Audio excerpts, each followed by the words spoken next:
Petugas pengamanan telah disiagakan untuk berjaga di area kelenteng dan juga vihara. Di kelenteng Siangma, aparat kepolisian berjaga di pintu masuk dan juga di area kelenteng. Sterilisasi kelenteng dan juga vihara pun dilakukan.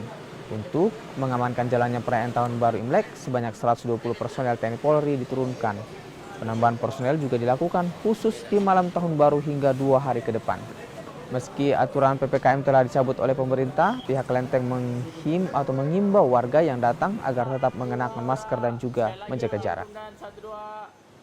Untuk kegiatan hari Imlek ini, kegiatannya ada dibagi beberapa hari dari tanggal 21, tanggal 22, tanggal 29, dan tanggal 5.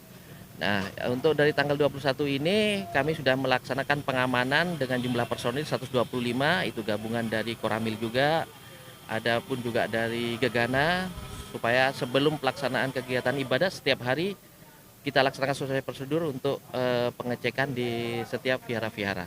Ya, mulai orang datang sembahyang sampai menjelang Imlek jam 12 lewat. Gitu juga, lewat jam 12 banyak yang datang. Sebenarnya banyak, dari jam 8 sampai jam 1 itu yang sembahyang. Sini dia mulai buka Kita jam buka berapa? jam 7 ya.